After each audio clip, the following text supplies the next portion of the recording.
নমস্কাৰ বন্ধুসকল, ৰণবীৰ কাপুৰ আৰু আলিয়া ভাট অভিনীত ছবি ব্ৰহ্মাস্ত্ৰ ৰিলিজ হৈছিল 9 ছেপ্টেম্বৰ 2022 তাৰিখে। প্ৰায় 410 কোটি টকা ব্যয়েৰে নিৰ্মিত ছবি ব্ৰহ্মাস্ত্ৰৰ পৰিচালক আছিল আয়ান মুখাৰ্জী। ৰিলিজ হোৱা দিনৰ পৰা বৰ্তমানলৈ ছবিখনে কিমান টকা ইনকাম কৰিবলৈ সক্ষম হ'ল এই ভিডিঅ'টিত জানো আহক। ভিডিঅ'টি শেষলৈ চাব আৰু যদি ভিডিঅ'টি ভাল লাগে লাইক কৰিব, শ্বেয়াৰ কৰিব আৰু চেনেলটি ছাবস্ক্ৰাইব কৰি বেল আইকন দবাবলৈ নাপাহৰিব।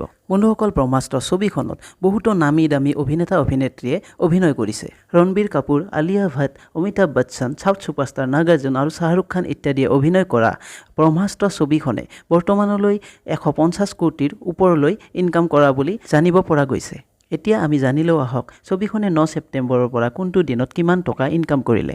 জানিব পৰা মতে ব্ৰহ্মাস্ত্ৰ ছবিখনে প্ৰথমটো দিনত অৰ্থাৎ 9 ছেপ্টেম্বৰত 34 কোটি, দ্বিতীয়টো দিনত 41.50 কোটি, তৃতীয়টো দিনত 43.25 কোটি, চতুৰ্থটো দিনত 16.50 কোটি আৰু পঞ্চম দিনত 13 কোটি টকা ভাৰতবৰ্ষত ইনকাম কৰিবলৈ সক্ষম হয়। গতিকে ছবিখনে প্ৰথম 5টা দিনত কেৱল ভাৰতবৰ্ষত 150.25 কোটি টকা ইনকাম কৰিবলৈ সক্ষম হয়। ভাৰতৰ হিন্দী ভাষাত 150.25 কোটি আৰু অন্যান্য ভাষা মিলি ভাৰতত মুঠ 178.87 কোটি টকা ইনকাম কৰিবলৈ সক্ষম হয়। ইয়াৰ উপৰি অন্যান্য দিশৰ পৰা 70.1 কোটি টকা ইনকাম কৰে।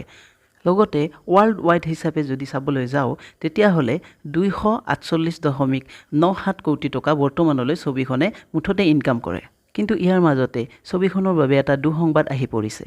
কাৰণ ছবিখনৰ ডেইলি ইনকাম লাহে লাহে কমিবলৈ ধৰিছে। প্ৰতিটো দিনতে ইয়াৰ ইনকাম যথেষ্ট পৰিমাণে হ্ৰাস পোৱা দেখা গৈছে। 410 কোটি টকা ব্যয়েৰে নিৰ্মিত ছবি ব্ৰহ্মাস্ত্ৰই এতিয়া 410 কোটি টকা পায় নে নেপায় তাক লৈ এটা প্ৰশ্নচিহ্ন দেখা দিছে।